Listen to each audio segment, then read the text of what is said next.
So Bill, we're happy to have you today. Thanks, happy to be here. Bill's worked as a copywriter in the corporate world for over 20 years. Yeah. Using his love of words to inspire, influence, and entertain. His first novel, In Our Blood, which, did you bring? I did. Oh, good. It introduced Detective Jake Hawksworth, and he is currently at work on the next of that series, which is called Phobia. Yes, it should be finished soon. Awesome. My deadline was Christmas, so I'm hoping. Woo! All right, you got time. Let's see. Yeah. What are you doing after this? Yeah, going home. So today, Bill's going to talk about this guy walks into a bar. And probably a little. Yeah, I'll probably talk about both of them a little bit. But. So, a native of Massachusetts, we're happy to have you. Thanks. Welcome. Thanks. Thanks for coming. Appreciate it. So I'll just give you a little background on myself and then my books, and then we can open it up to questions. So I actually, I've lived on the South Shore my whole life. Currently live in Duxbury, but I have a lot of great memories of Cohasset from my childhood. My grandparents lived here throughout my entire childhood, and every Sunday, back in that day, all the families would get together. So every Sunday, my grandmother would have all the cousins for a big Sunday dinner. We did this religiously every Sunday. So on Beechwood Street, that's where I would be every Sunday, and then we would all go play wiffle ball in our backyard, pick blueberries. They had these big blueberry patches. So I have all these really fond memories of time with my grandparents here. And then as I mentioned, my uncle was a police chief here, so a lot of connections here. One of my cousins lives nearby. So I have been writing for my whole life, pretty much. Right now I work by day. My day job is as a tech writer for a marketing company. So I write everything from medical stuff to tech business, retail, pretty much everything I've done. But my true passion is this. So in my spare time, I write novels. When I'm not writing, I'm writing. So this was my first book, In Our Blood. It introduces a detective called Jake Hawksworth. It's kind of like a mystery thriller. A lot of people compared it to Harlan Coben, James Patterson, that style. And my whole plan when I first started this was to write a series with Jake. And that's the second book I'm writing now is the sequel to this. I have 3 other ideas already in the works for him. And then this one is my newest book. It's a standalone. So what happened was I was writing my sequel to this, and I hit writer's block, which is a real thing. So I just couldn't figure out where to go with the plot, so I decided to just step aside, take a break. And my youngest daughter, she's also a writer, by the way. She followed in my footsteps, I guess. She had mentioned something that happened to me years ago. She said, what if you did something with that? Because it's always good to write about things you know about. So the story behind this is this was quite a few years ago when my girls were young. I was asked by a woman to ghostwrite a book based on her life with the mob. So I met with her, and I just thought she was crazy. I didn't think it was for real. And until she realized that I wasn't believing her, and she started pulling out photos, and I was looking at photos of her with this big mob guy with his arm around her, and then I realized she was the real deal. So I became intrigued, sat there for hours talking to her. In this particular place we're in, you could smoke cigarettes, so she was literally blowing smoke in my face the entire time. But it was interesting, but it was sad because as she went on more and more about her life, I realized I think she was a runaway when she was a teenager. Somehow she got in with this group, and they kind of took her in, and she was with them for many years. And she just, I think she was probably around 40 at the time, but she looked much older because you could tell she had a really rough life. But I became nervous, but I became intrigued at the same time, so I started asking her questions. And I at one point asked her if she knew Whitey Bulger, and she said, yes, I've met him. And I said, do you know where he is? Because that's when he was in hiding. And she said, of course not. Nobody knows where he is. But But she started telling me all these details about, she was sharing photos, and most of her friends were either dead or in jail. Her best girlfriend was murdered. And part of me wanted to just get up and run out, but part of me just couldn't. It was just so intriguing.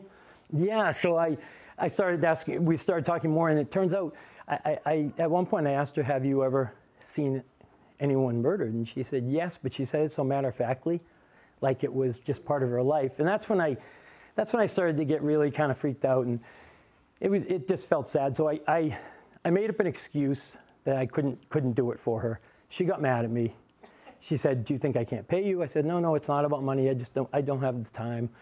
And she actually made a scene in the restaurant because she was just so angry that I was not going to do this. So I told her I'd get back to her. I went home. Of course, my wife, as soon as I told her this, she said, you're insane. You're not doing this. We have two young kids. So I ended up meeting with her again just to tell her I couldn't do it. And she again got really angry. And as I left, I thought, wow, she knows where I live. She has my phone number. Not a good thing. It turns out I never heard from her again. I actually, in recent years, tried Googling her, can't find anything on her. So I don't know what happened to her. She may be dead, she may be somewhere. But it inspired me to write this. So the premise of this book is this guy, Joe Campbell, is just this average guy. He gets put in that position where he is asked to ghostwrite a book for this girl who's part of the mob. And he ends up, like me, torn. But in the end, he says yes. Because I always had wondered over the years, what if I had said yes? You know, I could have maybe had a bestseller, or maybe I could have been 6 feet and 6 feet under. You know, so that's the whole premise of this. Is he says yes, and then from there his life goes down the rabbit hole, and it's just kind of a crazy story. But so this one's more of an action thriller, mafia action thriller. It's very fast paced. Both have a lot of plot twists. But this one's more of I guess I would consider this one more of a little bit more of a mystery. And this is more of just a straightforward thriller. So that's kind of where I'm at. And then my new book, Phobia, which is also featuring Jake Hawksworth, that deals with people's phobias, as you might have guessed. So I did a lot of research on phobias. It's been really interesting because I found, I mean, we all know the common phobias, but there are some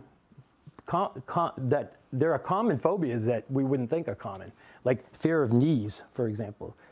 There are a lot of people who have fear of knees, fear of holes, fear of certain numbers. So it was really intriguing as I was researching. So I'm really excited to get that one finished. I'm getting close. It's ramping up. And my goal was to have it done by Christmas, so I'm shooting for that. But if not, it'll be soon after. I'm having knee surgery, replacement surgery, in December. So if I don't have it done by then, I'll be laid up for a little bit, so I'll have time to finish it.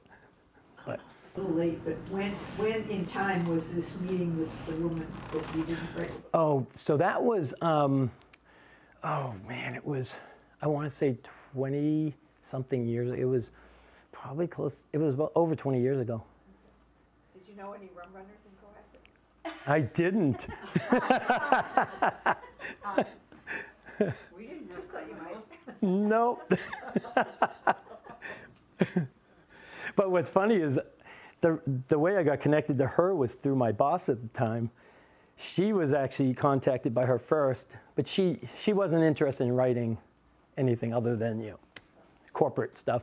And she knew I was looking into writing a novel, so she gave me the name. So when I went back to work the following week, I said, "What are you trying to do, get me killed?" She had no idea what it was about, but so, yeah. So it was very interesting. The girls aren't as famous. I'm sorry? The girls aren't as famous. You wouldn't know their names. No. He was very famous. I just shouldn't say his name, but you'd know him. If I said his name, you'd know him. He was one of the big ones. Not Whitey, though. So if you're a ghostwriter, how do you contact people that need you to write the book? Like, how do you find out that somebody needs There are some people they have websites or they'll put it up online. I've seen that before. I've never done that because I've never ghostwritten.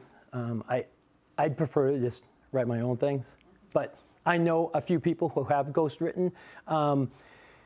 Some are ghostwriting novels, some are ghostwriting marketing type stuff. But I know a couple of people who have ghostwritten books for people, and it's people who want their story to get out, but they just don't have they don't have what it takes to write it. So what they do is they kind of feed all the information to the ghostwriter, and then the ghostwriter puts it together into a story. And the problem with that is they don't get their name on the book. So they're anonymous. They're being paid. Does the ghostwriter use their own name, or does it They don't. make up a name? They don't get to use their name, so it's anonymous on their part. But they get paid. So that's why people ghostwrite. It's for the money, but. So who picks the author's name?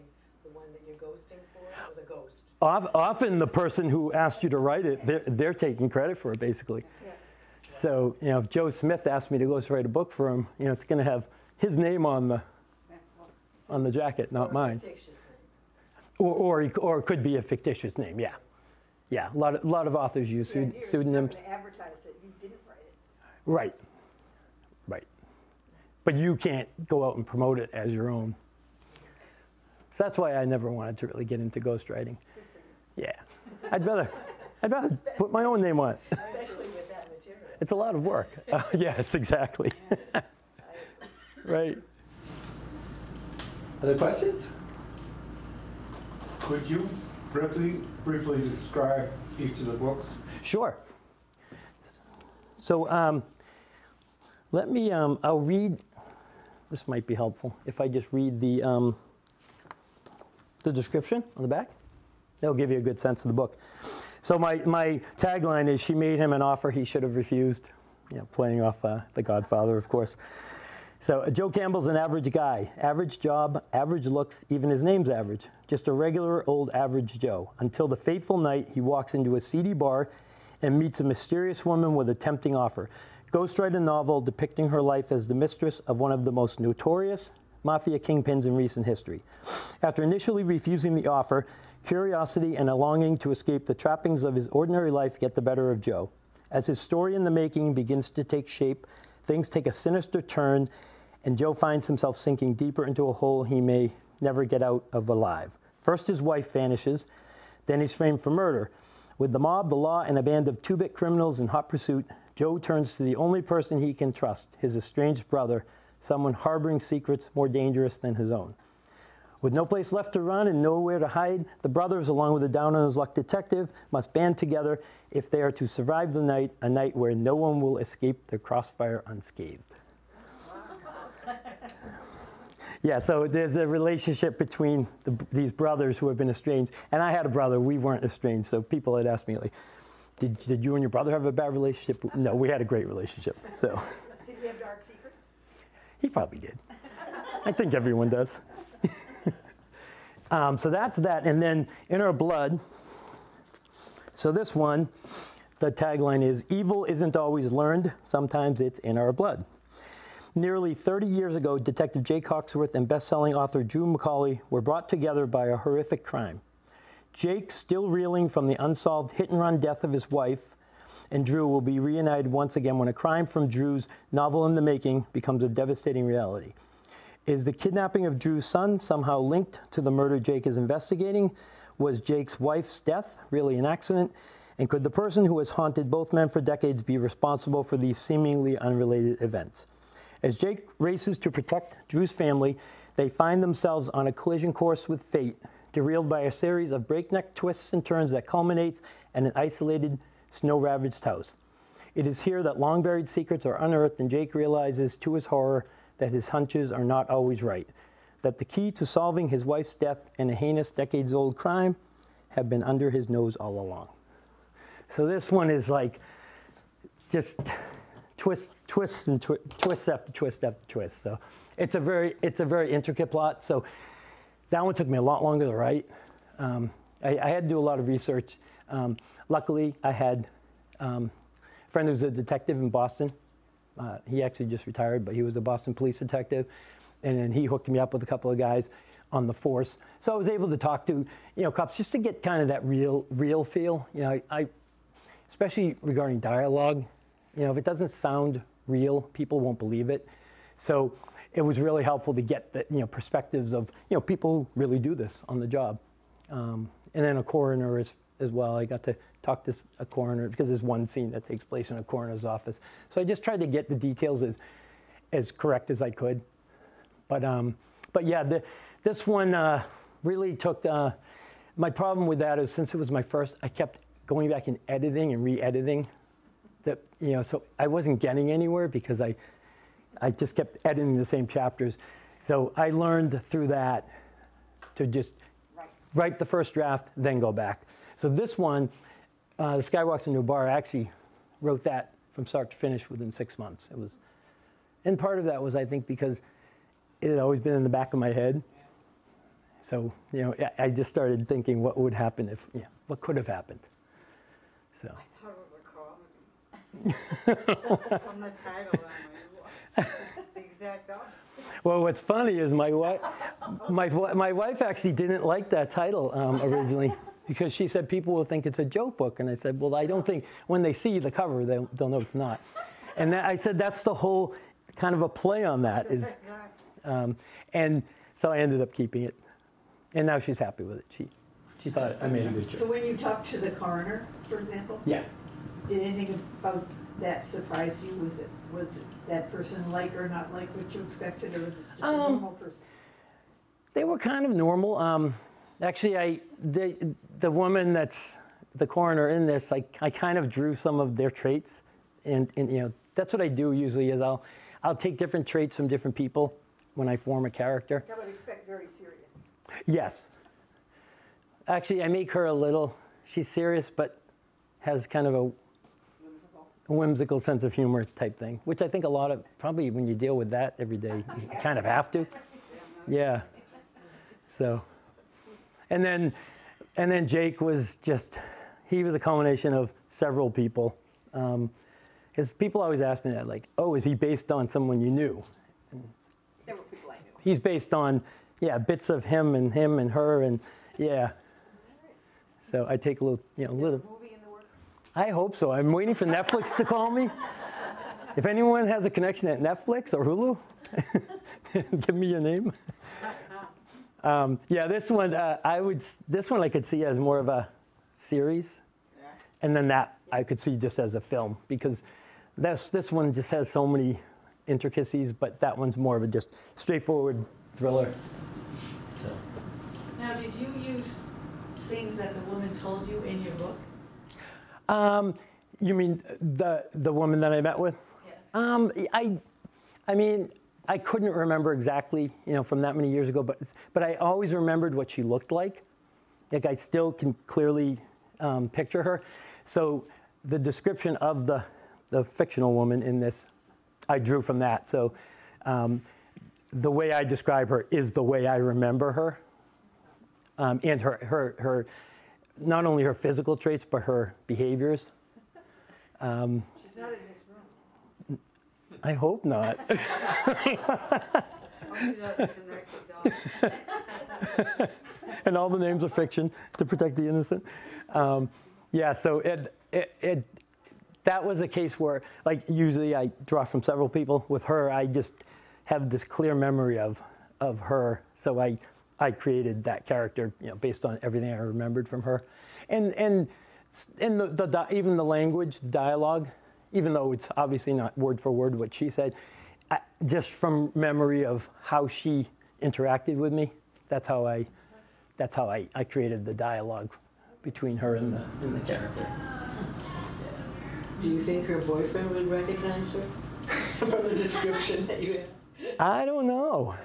Still alive. Maybe. He might not be out of trouble. He's actually not alive anymore. Oh, that's good for you. Yeah, I know exactly. I don't have to look over my shoulder.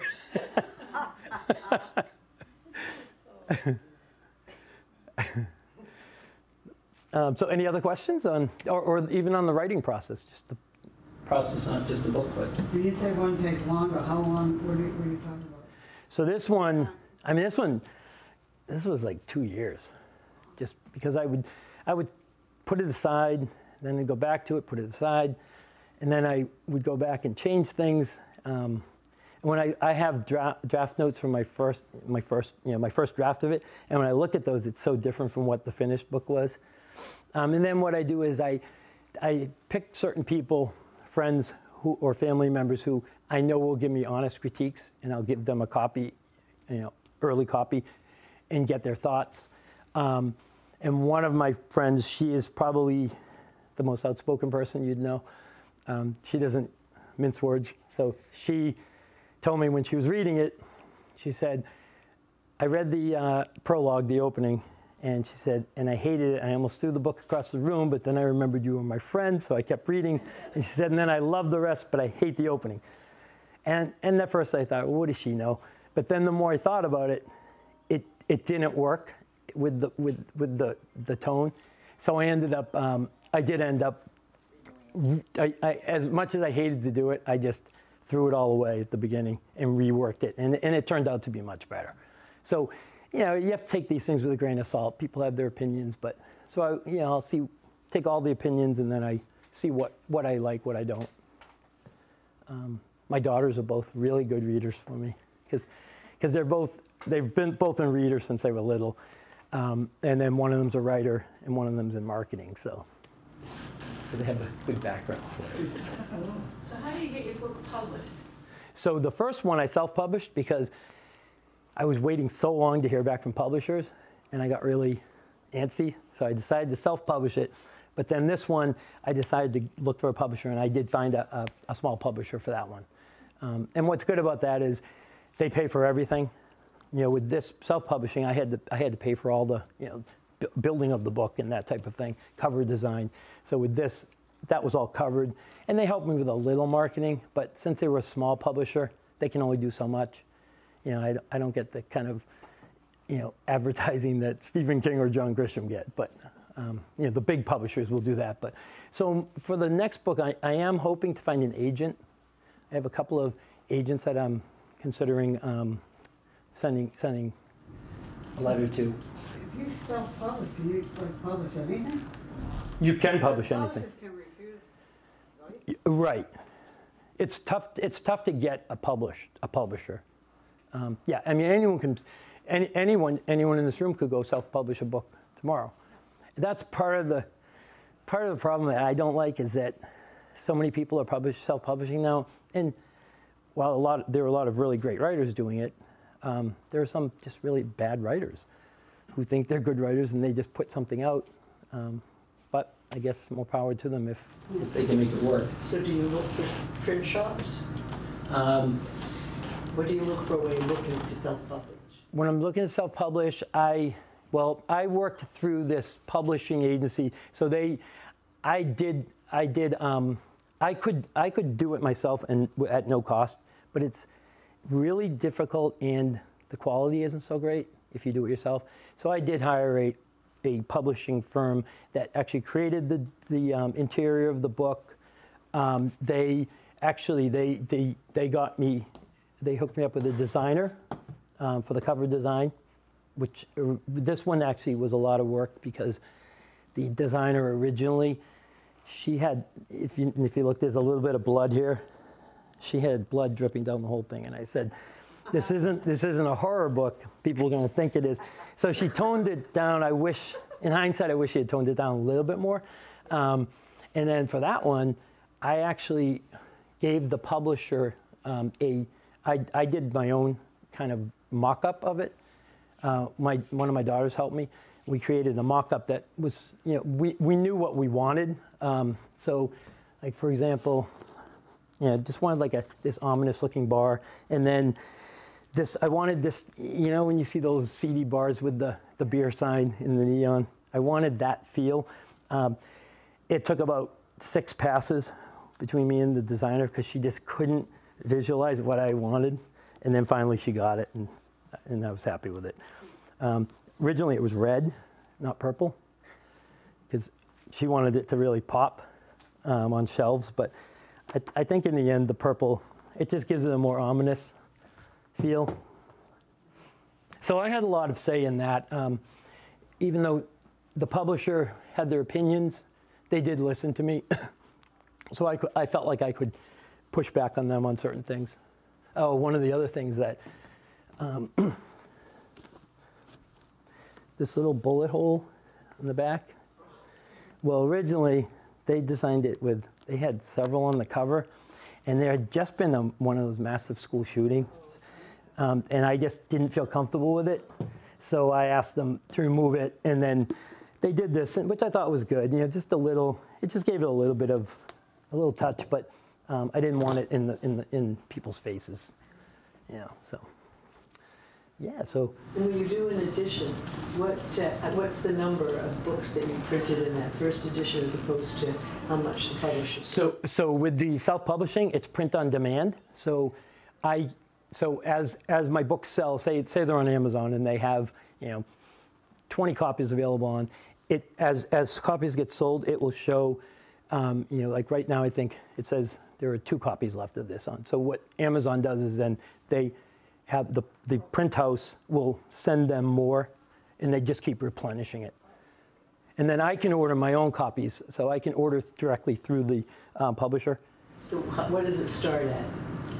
How many do you ask to have printed, and what's the cost? Typically like 100 copies, just to get started. The cost is actually, what's interesting with the cost is, so for example, this one, the publisher set the price at $17.95. That one's $14.95. Why they're different in price, I don't know. That's the way they set it. On sites like Amazon with Kindle books, because I sell a lot of Kindle books, a lot of people read Kindles now. So I can control the pricing on that. So if I wanted to do a promotion, say I wanted to do a 99-cent promotion for 3 days, I have it set up with Amazon, so bless you, I can go in and I can change the price on that. I cannot change the publisher's print book price. That's set, so that's, and then sometimes I know Amazon they'll do discounts on books, from time to time. Maybe if they see it selling a lot, they'll do a little price cut for a while, but that's all under their control. I can't touch the print book pricing. But I do have control over the Kindle pricing. Is it hard to get Amazon to take your book? No, Amazon, I mean, they've got millions and millions of books. The hard thing is getting your book to stand out because there's so many. I mean, I don't even know how many. It's got to be like 20, 30 million books on there. So how do you get yours to stand out from the masses? So that's why I do little book things like this. I've done recently. I did the Senior Center in Duxbury. I did the Senior Center in Plymouth. Doing the Hingham one in December, and then I've done some breweries, which has been really cool. So Mayflower Brewery in Plymouth, they do a big thing every year. I've done that. I just did a book signing with Barnes & Noble in Hingham. They had, I think there were 10 of us. They had local Authors Day, and they want us to come back when they do it again in the spring. So, and they actually put my books on their shelves. So if you go into Barnes & Noble, they have a local authors setup, and my books are there. So that was kind of cool. Yeah, I was going to say, some of us used to buy our books in bookstores. Yeah, I know. I'm really sad about the connection between you get a book published through a publisher, and it being in a store. Who does that? Unless you're really big, unless you're a big author, it's tough to get into the stores. So that's why I'm lucky enough that Barnes & Noble took my books in. And so now they have me set up in their system so that they can actually order books for me. But it's not easy. I mean, luckily, well, not luckily. I was going to say, luckily there aren't that many bookstores now to have your book in. I'm sad about that because I miss. And what's funny is one of my daughters lives in England. She lives in London. And when we go to visit her, they have bookstores all over the place in England. Like everywhere you go, there's little bookstores. So it's kind of nice to see that somebody is still running bookstores. It's just sad that. But I mean, do bookstores look for books to sell, or do publishers bring them books to sell? Publishers usually bring the books to them. But what's good is now that I've established a relationship with the manager at Barnes & Noble and Hingham, you know, he's already said, well, let me know when your new book comes out, you know. So we'll do a promotion with you. So that's a great thing. Yeah. I also do book clubs too, which is kind of cool. So I've done some book club events where there was one where a girl I used to work with, she ran a book club, and her book club read my book, and she said, we'd like to have you come talk to us about the book. And I figured it'd be maybe 10 people, because usually book clubs are small. I walked in and there were 40 women in the room, and they had a big chair in the middle of the room, and they said, you're sitting there. I felt so intimidated, like literally surrounded by these people, but it turned out to be great. It was a great event, but yeah, it was a little scary at first. Anything else about? One thing I get asked a lot about the writing process is, do I map everything out in advance? And some writers, they have to write an outline of the entire book from start to finish before they can write. I can't write that way. I've tried. So basically, when I sit down, I don't know what's going to happen next. It just flows, or it doesn't. Some days it doesn't, but things just happen. It's almost like it's kind of weird the characters speak to me, which is kind of weird. I know it sounds weird, but and I have to work in silence, and sometimes it just starts flowing, and that's what happened with This Guy Walks Into a Bar. It just kept coming and coming and coming. So in the new book I'm working on now, I ended up introducing a character out of nowhere that I hadn't planned, and now she's become kind of a fairly major character. But one day I was just sitting there, and she just popped in my head. And so now she's become an integral part of the plot, which is cool. So, yeah, it's fun. Doesn't pay the bills yet. That's why I have to keep the day job. But once Netflix calls me, then maybe. Then I can tell my boss I'm quitting. But You can relax into your creative zone. Exactly. Exactly. Because if I could just do this all the time, that would make me very happy. Are you working on a new book now? Yes. So I'm working on sequel to this one. So it has the same detective. So some of the same characters. Not all the same characters, because some of them don't make it through this book. But but all the main characters, you know, it's the detective, his daughter, his partner, and they all have very, very unique personalities. So trying to keep that whole consistency going with them. Is the second book easy to write than the first one?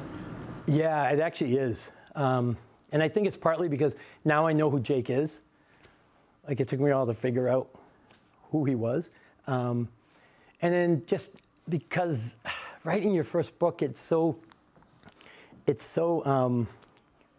just so hard to grasp the fact that you can actually get through an entire book. And so that's why I said I would write and rewrite and rewrite and re-edit over and over, and then I wasn't getting anywhere. So that's when. So I learned a lot from writing that one. That, you know, it's better to just get the story out there, go back and clean it up later, which is what I did with that, and that's what I'm doing with the new one. Just keep the momentum going, because it's tough. That's when you let things sit for too long. That's when you get the writer's block. That's when that sets in, or then you start doubting, is this working? And so I find it's better to just get the whole story out there, go back later, figure out the problem areas and fix them. What about libraries? Yes, so I usually donate copies to the libraries. So I've donated to Duxbury Library, Norwell Library. I don't think I've donated to Cohasset yet, so I'll have to donate to there. Plymouth Library, Kingston. Yeah, so I've donated a lot of books. I go to a gym, and the gym I go to, he has books as you come in. So I donated a couple of copies, just so he can have them there for people to take. And it's funny because they disappeared and they haven't come back on the bookshelf in there. So I'm like, I think someone stole them. But Well, I think too, like, if they read your first book, then they'll be like, oh, did you read anything? Right, exactly, yeah. And that's what I'm hoping with the second book, because I know series, a lot of people look for series, especially with detectives. So that's why I'm excited to get the next one out. And then the third book in that series, I already have kind of planned in my head. So, because I have a good friend, she's an author in Plymouth. She writes romance novels, so totally different genre. But she just published her 4th book in a series, and she's killing it.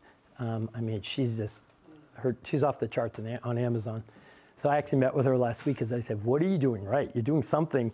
So we met and we sat over coffee, and she showed me how to, she's actually doing a lot of it through Facebook ads. And she's had success, so she showed me how to set up Facebook ads. And so I'm going to try that, see how that works. I love series. Yeah. I'm finishing out my Easy Jobs. Yep. Wingspear. I think it's a 13. Yeah, and that's the thing is, and once you find an author you like, you'll continue to, you know, like Michael Connolly and Lee Child, you know, the Bosch series, the you know, Jason Bourne series, like all of those. I've read all of those because once you read one and like it, you know, it keeps you going. So. Did you write before you did books? Or did I did. I was a writer. That was my profession. So I've been writing since I was in my early 20s for different types of companies, retail companies, insurance companies.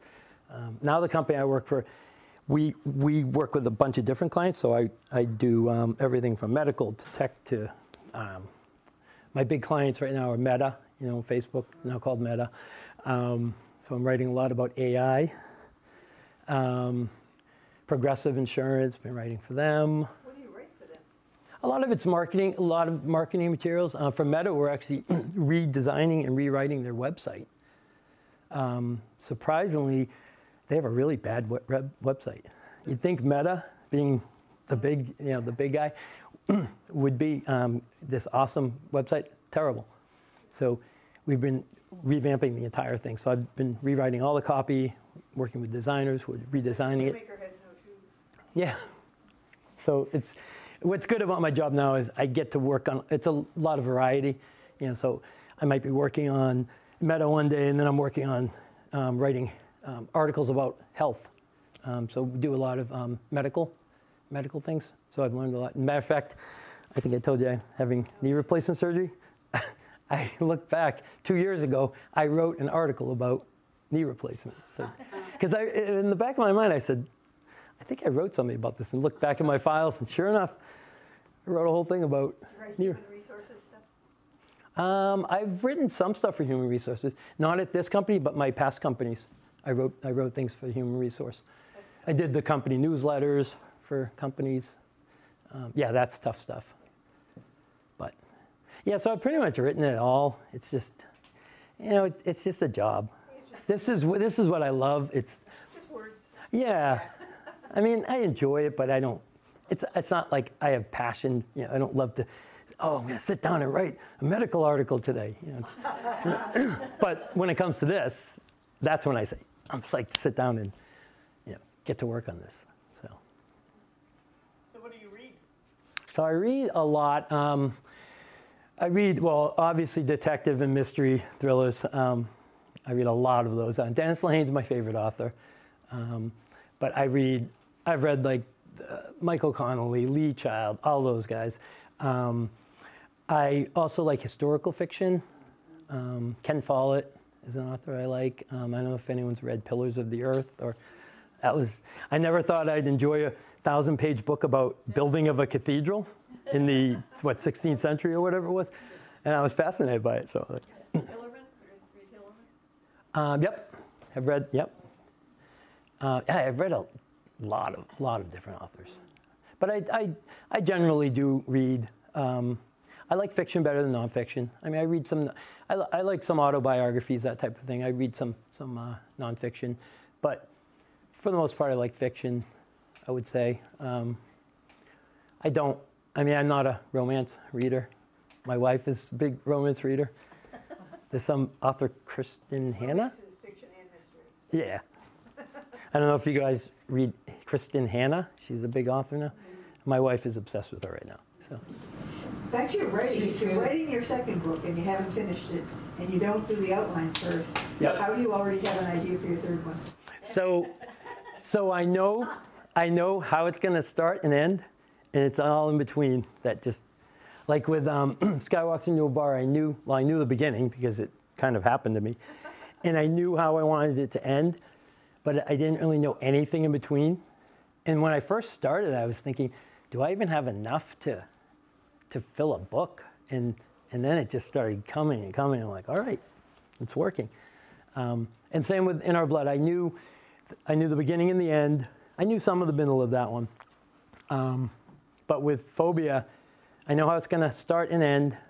And the rest all just kind of worked as I went. Like that character I told you she just kind of popped into my head one day and became part of the plot, which actually changed a lot of the plot. So I have about, let's see, I think I'm like 70 pages from finishing it. So I know how it's all going to end, but I have to fill in the in-between part before I get to that. So, and it's a lot of work. I mean, you can sit down and for hours and you think you've written a lot, and then you look back and it's like, oh, I only wrote 2 pages. I thought I wrote 10. So, and then other days I'll write 10, thinking I only wrote 2. So. Yeah, and you must have to sort of compartmentalize, think about 2 different things at the same time. Yeah, definitely. Yep. And I have to have, I can't work with noise around me. Can't work with music in the background or TV. So my wife knows when. You can't have characters meeting each other that don't know each other. No. Right. Yeah, and that's another thing is you have to really be careful, like just time frames, for example. I remember it was, I think it was that book, the first one. I had this timeline that just, as I was doing my final edits, I realized, oh, that couldn't have happened, like because of their age or whatever. So now I carefully look for those kind of things. And I had one glaring error in This Guy Walks Into a Bar that none of my readers caught. I think I was too close to it at that point. And one of my daughters, my oldest daughter, she caught it. So I'm thankful to her for that, because it was minor, but not minor. It was pretty major but I can't say anything because Caught it in time to not be in the book? Yeah, she caught it when she was doing her read through of it, and I can't really say what it is because it would ruin something, a major plot thing. But I was so thrilled that she's always going to be one of my readers, my early readers. Yeah. I was curious, do you also print them in hardcover? I don't. And, a lot of people ask me that. The reason why is the industry is kind of going away from hardcovers now, unless you're someone bankable like Stephen King, John Grisham, the big ones, because they know when they put a book out, they're going to sell millions of copies. But for most authors, it's not cost effective for publishers anymore. And people are starting to like, this is called an oversized soft cover. So it's bigger than what you think of as a paperback. And people are liking this because it's lightweight, easy to carry around. If they're traveling with it, because who wants to carry a big, bulky, Pillars of the Earth in hardcover onto a plane? So that's why I did have the option, but they didn't recommend it because they said it's just not cost effective. And then they make less, I make less.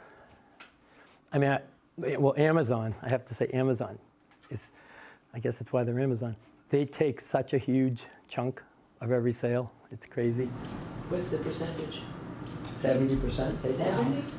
And which sells more, So- Amazon or soft covers? Well, I sell this soft cover and Kindle on Amazon.